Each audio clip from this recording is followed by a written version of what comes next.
Boa noite a todos, sejam todos bem-vindos ao Lar de Maria. Espero que vossos corações sejam acalentados nessa noite de palestra pública e também de tratamento espiritual. Que Maria, essa Mãe Dulcíssima, ampare a todos nós.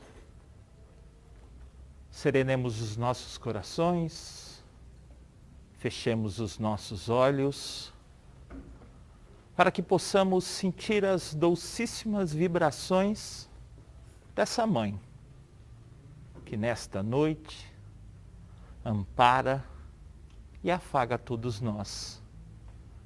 Cobre a cada um de nós com seu manto sagrado, derramando sobre as nossas cabeças pétalas de suas rosas fluidificadas com amor, discernimento, paz, tranquilidade, coragem e fé, para que enfrentemos todas as dificuldades que nos chegam, pois são elas que fazem com que intimamente nos fortificamos para todos os percalços que iremos enfrentar em nossa encarnação e que assim possamos sair muito mais fortes do que quando nós chegamos hoje à noite nesta casa bendita. Que a espiritualidade amada, Jesus, o Mestre amado, esteja conosco, porque Ele mesmo nos prometeu: onde estaríamos reunidos em seu nome, Ele também estaria aqui conosco. Que Deus seja louvado, que assim seja. A gente vai falar hoje de um tema que é muito importante, para justamente direcionar os nossos corações para caminhos corretos que devemos seguir.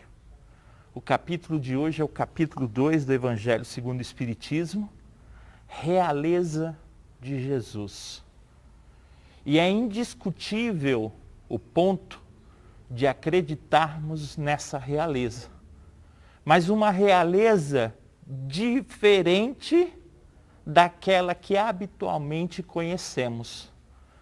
A realeza que nós conhecemos, quando pensamos em realeza, em reis, rainhas, objetivamente vem à nossa mente questões materiais, questões de riqueza, questões de soberba, de posse.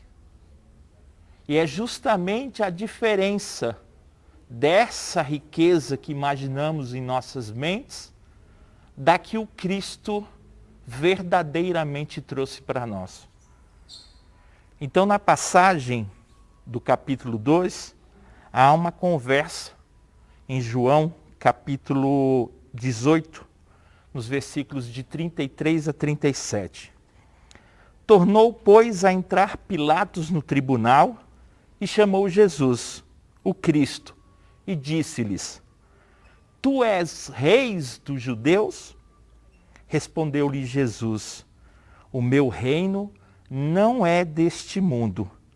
Se o meu reino fosse deste mundo, é certo que os meus ministros haviam de dialogar para que eu não fosse entregue aos judeus.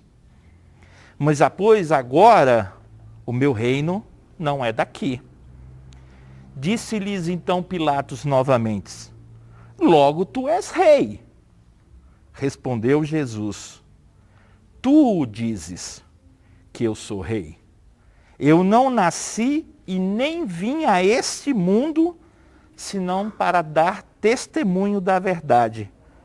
Todo aquele que é verdade ouve a minha voz. Todo aquele que é verdade ouve a minha voz. Nós temos em João também os 7 eus. Um deles é Jesus falando: eu sou o caminho, verdade e vida. Ninguém vai ao Pai senão por mim. Jesus diz que o caminho para chegar a Deus é verdade. E aí já é um motivo de reflexão íntima saber muitas vezes se somos verdadeiros. Não com os outros. Isso não nos interessa. Mas saber às vezes se nós somos verdadeiros conosco mesmo. Ou com aqueles mais próximos de nós, que é a nossa família. Então são um ponto de reflexão importantíssimo para a gente fazer um processo de melhoramento. Um processo de começar a dar os primeiros passos rumo a esse reino. Porque a gente tem duas perspectivas. A primeira de Pilatos, poder. Poder terreno de mandar crucificar, de mandar ser solto. Então, dentro dessa perspectiva, nós temos aí imediatismo e, principalmente, materialismo. Porque quando a gente fala de uma realeza, de um reino, também nos vem à cabeça riquezas. Ouro, joias, posses, limites municipais. Mas na perspectiva de Jesus, ele nos apresenta uma vida futura, do qual nenhuma das riquezas materiais será utilizado nessa vida futura. As únicas riquezas que nós iremos utilizar são as riquezas conquistadas dentro do nosso íntimo. São riquezas morais, de tornarmos pessoas melhores, de nos tornarmos cidadãos melhores. Porque muitas vezes a gente deseja um reino rico, um reino rico de felicidade. Mas será que nós alicerçamos a felicidade dentro do nosso próprio reino? Será que a gente alicerça a felicidade buscando esse reino dentro dos nossos corações? São reflexões não só para mim, mas são reflexões para todos nós. A vida futura é o termo que Jesus condiciona a esse reino. Quando a gente fala de uma vida futura, a gente abre mão das riquezas terrenas. Porque se o reino é o reino dos céus, como eu levo os meus bens materiais adquiridos aqui para o céu? Não tem como. Quantas vezes nós já escutamos uma expressão de que os nossos caixões não têm gaveta? E por que não tem gaveta? Porque nada de material levaremos para esse reino. Nada de material levaremos para esse reino. Qual era a realeza de Jesus? Um homem tão simples, que nem recebia as pessoas em sua casa. No Evangelho, nós não temos uma passagem de Jesus recebendo os apóstolos em sua casa. Nós temos um rei que que ia até as pessoas. Inúmeras passagens do Evangelho nos mostram isso. Jesus ia de encontro às pessoas. E as pessoas, objetivamente, iam de encontro a Jesus também. Porque buscar o reino exige de nós um esforço. Exige de nós uma ação. Eu parado aqui, o reino não vem até mim. O reino é uma conquista minha.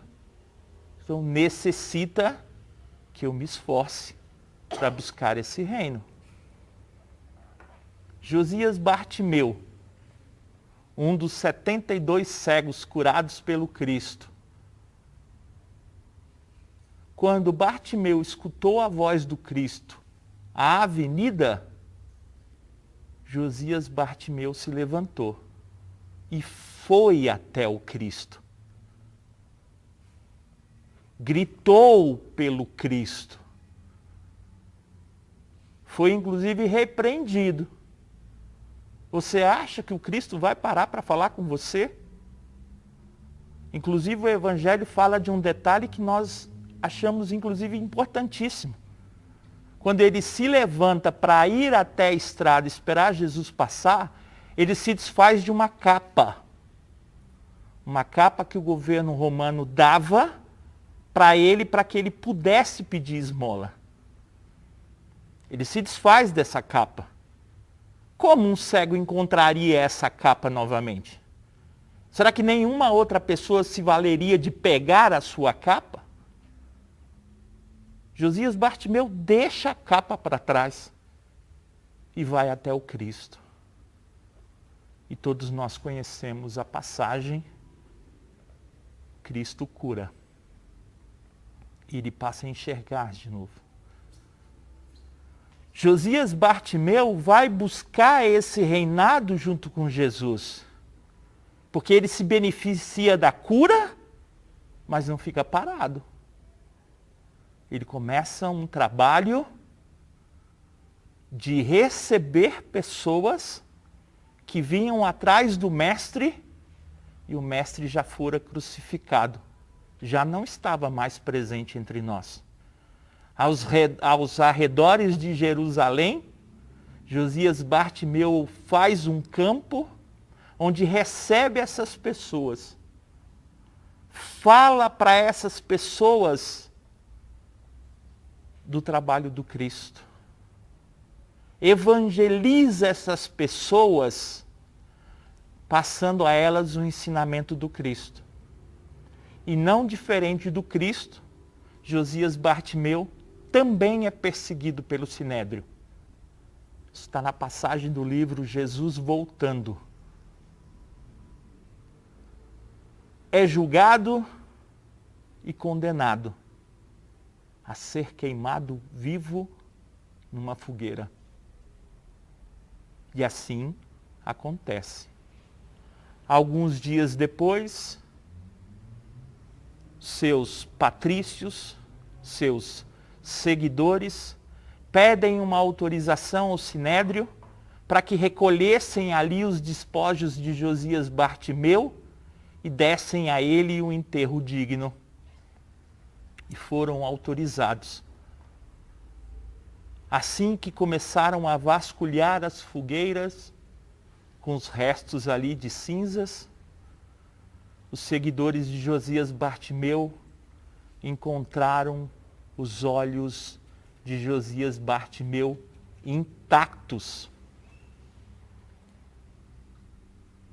Livro Jesus Voltando, do Espírito de Shaolin. Esse livro tem a disponibilidade de PDF. São várias passagens disto.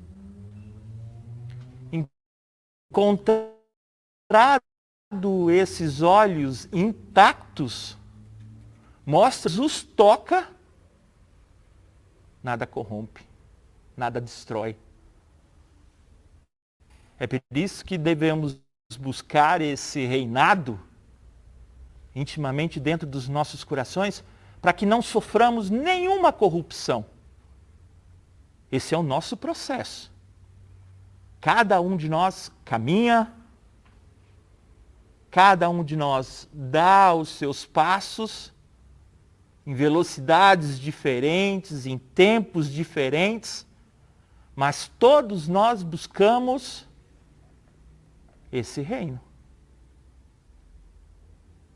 Para buscar esse reino, estamos imersos em leis divinas que não sofrem mutações como as nossas leis humanas.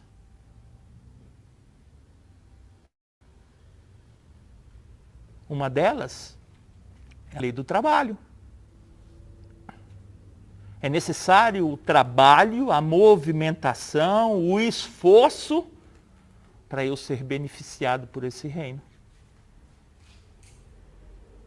Porque todos nós somos almas que progridem. Nenhum de nós fica estacionado. E nenhum de nós retrógrada.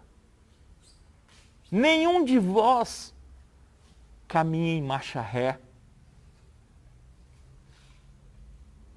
A lei do progresso é para todos. E em qualquer momento das nossas vidas, nós iremos despertar. Imersos na lei do trabalho, a gente progride. A realeza de Jesus é muito distante dessa material que nós estamos falando. Eu não quero dizer que nós não precisamos das riquezas materiais. Precisamos de um bom salário, de uma boa casa, de um carro. Mas isso não quer dizer que nós devemos viver somente nas questões materiais. Porque, como nós dissemos, nada desses bens entrarão no céu. Nenhum desses bens entrarão no céu. O que entrará no céu são as conquistas morais e individuais de cada um. Eu não posso crescer por ninguém. Por mais que eu deseje, por mais que eu tenha vontade, eu não posso. Eu posso auxiliar, posso ser auxiliado, mas eu não posso crescer pelo outro. Essa nobreza de Jesus está implícito em sua condição moral. A própria codificação, o Livro dos Espíritos, na questão 625, nos diz quem seria modelo e guia para a humanidade. E os Espíritos respondem numa simplicidade tamanha: Jesus. E aí não coube nenhum outro argumento para Kardec, porque Jesus é modelo e guia para todos nós. Se quisermos conquistar a realeza igual à de Jesus, basta que nós nos esforcemos para tal.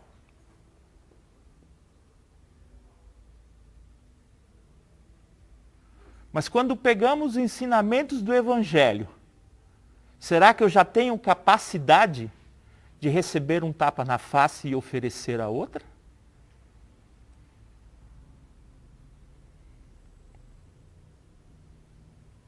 Eu confesso a vocês que não.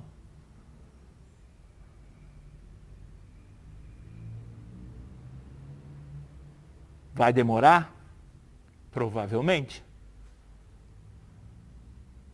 Sou diferente de vocês ou de qualquer outro que esteja inclusive nos assistindo pela internet hoje? Não.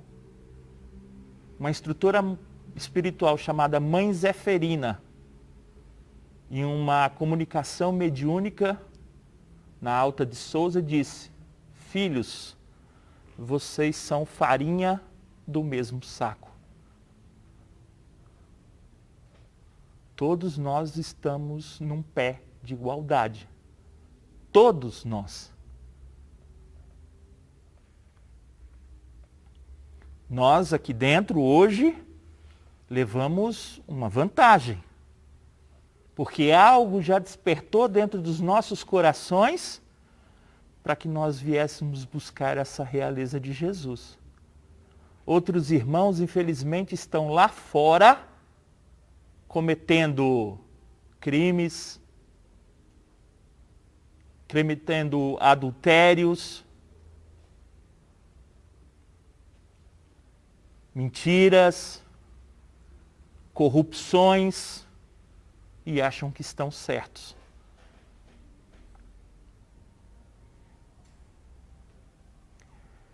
O Espiritismo é o cristianismo redivivo. É uma forma de enxergar a doutrina espírita e os ensinamentos do Cristo com outro olhar. Porque se nós pensarmos na época do Cristo, ele falava por parábolas. Porque se ele falasse as verdades na cara das pessoas, talvez ele seria crucificado antes de iniciar a sua vida pública. Porque a verdade dói. Não é isso? A verdade dói ou não dói? Você sabe o que Chico fala sobre a verdade? Diz que uma gota de verdade deve ser diluída em litros de amor. Não que a verdade não deva ser dita. Não que a verdade não deva ser escutada. Mas a forma com que nós falamos muitas vezes a verdade. Porque quem já escutou verdades sabe muito bem do que eu estou falando. Como uma verdade às vezes dói. Eu sou filho. Muitas vezes escutei verdade dos meus pais que hoje, aos meus 51 anos de idade, eu reflito. Se eu tivesse escutado as verdades e me direcionado de um jeito diferente, talvez eu não tivesse perdido algum tempo da minha vida. Nada que eu não possa recuperar. Mas foi preciso passar processos dolorosos, processos angustiantes, para que eu despertasse. Provavelmente é o que aconteceu com todos nós. Porque eu cheguei aqui a essa casa pela dor. A dor, talvez em 95%, seja o que traz as pessoas à casa espírita. Talvez nós já procuramos tratamento em diversos outros lugares. Mas aí quando a gente vê as verdades do Evangelho ditas de uma forma amorosa pelo Cristo, nós iniciamos o nosso despertar. E é por isso que nós estamos nessa casa hoje à noite, para o nosso tratamento. Iniciamos o nosso despertar. Agora caminhamos rumo a essa realeza que todos desejamos. Olha a pergunta 85 do Livro dos Espíritos, para a gente entender o mundo corporal e o mundo espiritual. Porque apregados aqui na matéria, damos mais importância ao mundo material. Quando, na verdade, nós esquecemos que somos espíritos. Estamos aprisionados num corpo material para vivenciar as nossas provas. Qual dos dois, o mundo espírita ou o mundo corpóreo, é o principal na ordem das coisas? E a resposta é o mundo espírita, que pré-existe e sobrevive a tudo. Se nós nos transportarmos lá para a idade do Cristo, mais de 2000 anos atrás, e fazermos uma reflexão de quem somos hoje, melhoramos. E muito. Melhoramos e muito. Já estamos caminhando. Haja visto que entramos num processo de regeneração. Estamos saindo de provas e expiações. Estamos melhorando. Então, essa impermanência no mundo físico, nós precisamos sempre nos lembrar. Porque se eu conquisto somente coisas materiais, elas vão ficar aqui. Eu não vou levar elas para o mundo espiritual. Como a gente já disse, eu levo ao mundo espiritual minhas conquistas morais. Todos aqui desejamos a felicidade, não é isso? Desejamos ou não? E o que precisamos fazer para buscar a felicidade? Estarmos em paz conosco mesmo. Como eu busco essa paz? Como eu realizo esse reinado? Entendendo os ensinamentos do Cristo. A vida futura, ela tem que estar nas nossas miras. A vida futura é a que é importante. Porque se eu desejo uma vida próxima, melhor aqui dessa que eu vivo hoje, eu preciso conquistar moralmente valores para aí eu conquistar também benefícios numa próxima encarnação. André Luiz, Missionários da Luz, capítulo 12, fala sobre espíritos completistas. O que é um espírito completista? É um espírito que recebeu a sua missão de estar encarnado, objetivamente realizou tudo aquilo que ele havia programado. E um pouquinho mais. Ele completou o seu processo reencarnatório. Consequentemente, um espírito completista goza de benefícios nas suas próximas encarnações. Exige esforço, exige trabalho para que eu progrida. Então, as diversas atividades da casa, a escola de estudos espíritas no sábado à tarde, vem abrir novos horizontes para a gente aprofundar dentro dessa doutrina, que é esclarecedora e libertadora. Evangelização nos sábados de manhã é a vacina aos nossos filhos, aos nossos entes queridos pequeninos, objetivando que o futuro deles sejam de reflexões. Eles podem até fazer coisas erradas, mas eles vão estar sabendo perfeitamente que estão fazendo algo errado. Vamos observar nesse próprio capítulo o que uma rainha da França, diz sobre a realeza. Quem poderia melhor do que eu compreender as verdades dessas palavras de nosso Senhor? Meu reino não é deste mundo. O orgulho me prendeu na terra. Quem, pois, compreenderia o nada dos reinos do mundo se eu não compreendesse? O que foi que eu levei comigo da minha realeza terrena? Nada. Absolutamente nada. E como tornar a lição mais terrível? Ela não me acompanhou sequer ao túmulo.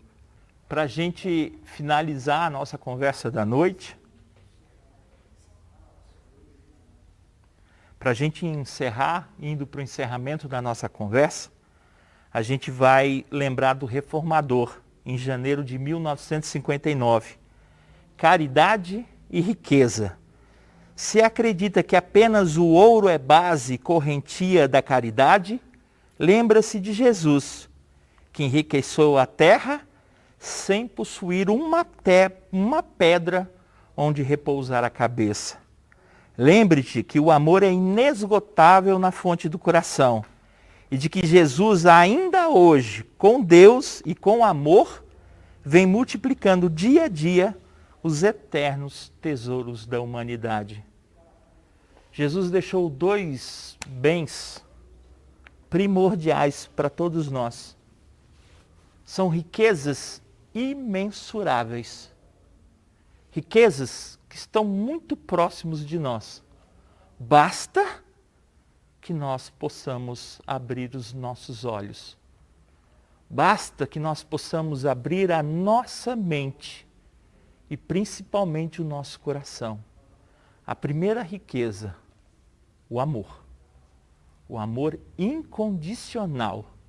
O próprio testemunho do Cristo que aqui encarnado esteve para nos dar os exemplos, deixar os seus ensinamentos. E o outro tesouro que é bem fácil, está às nossas mãos, o Evangelho. Roteiro seguro para os nossos direcionamentos. Roteiro seguro para o nosso caminhar. Se eu realizar as minhas atividades pautadas nos ensinamentos do Cristo contido no Evangelho, eu não irei falhar. Eu buscarei também o meu reino. Um reino de felicidade e um reino de amor. Boa noite.